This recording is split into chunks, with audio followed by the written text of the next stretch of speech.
नमस्कार, आप देख रहे हैं द न्यूज मिर्ची। प्रयागराज महाकुंभ, वो महाकुंभ जिसका लोग बेसब्री से इंतजार करते हैं। आपको बता दें कि कुंभ हर 3 साल पे लगता है। कुंभ मेला हर 12 साल में होने वाले पूर्ण कुंभ के चक्र में आता है, जबकि महाकुंभ 144 साल में एक बार लगता है। कुंभ मेला हरिद्वार, उज्जैन, नासिक और प्रयागराज में बारी बारी से आयोजित होता है और महाकुंभ केवल प्रयागराज में ही लगता है। इसमें भाग लेने से महान आध्यात्मिक लाभ मिलते हैं। मान्यता है कि महाकुंभ में गंगा, यमुना, सरस्वती और अन्य नदियों में स्नान करने से पापों का नाश होता है और पुण्य की प्राप्ति होती है। और जब इस बार 144 साल में महाकुंभ लगा है, तो बहुत लोग भारी संख्या में स्नान करने के लिए जा रहे हैं। पर उस बीच घटनाएं भी देखने को मिल रही है। महाकुंभ में स्नान करने जाने वाले बहुत से लोगों के लिए खुशियां लाई है, तो वहीं कुछ लोगों के लिए दर्द, आंसू, पीड़ा का कारण भी बना है, क्योंकि जो भी घटनाएं हुई उसमें बहुत से लोगों की मौत हुई है और बहुत से अनेकों लोग घायल हैं। आपको बता दें कि महाकुंभ में घटनाएं सिर्फ एक बार नहीं, बार बार देखने को मिली है। पहली बार आग की घटना 19 जनवरी को हुई थी। शाम लगभग 4:30 बजे सेक्टर 19 में शास्त्री ब्रिज के पास स्थित गीता प्रेस के कैंप में आग लगी, जिससे 180 कॉटेज जल गए। इस घटना में कोई जनहानि नहीं हुई, लेकिन इसके बाद 7 फरवरी को सेक्टर 18 में शंकराचार्य मार्ग पर हरिहरानंद कैंप में आग लगने की घटना सामने आई।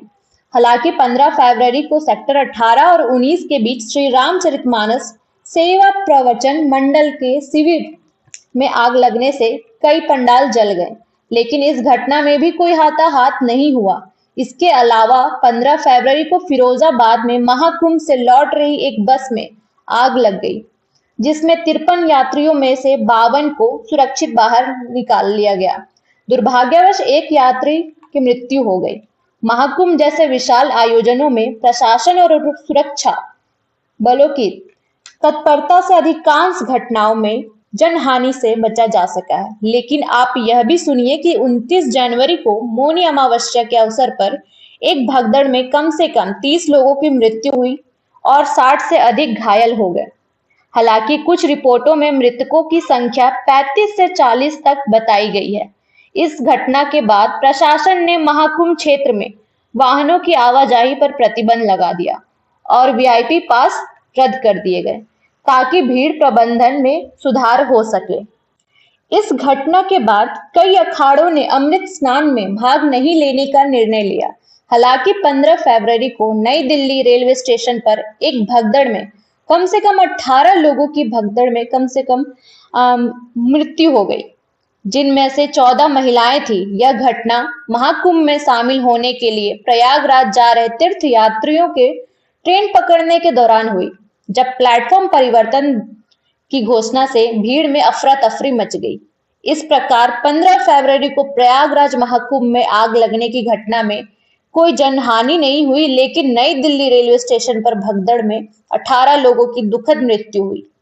इन सारी घटनाओं में आखिर क्या सच छुपा है? इन सारी घटनाओं का क्या कारण हो सकता है?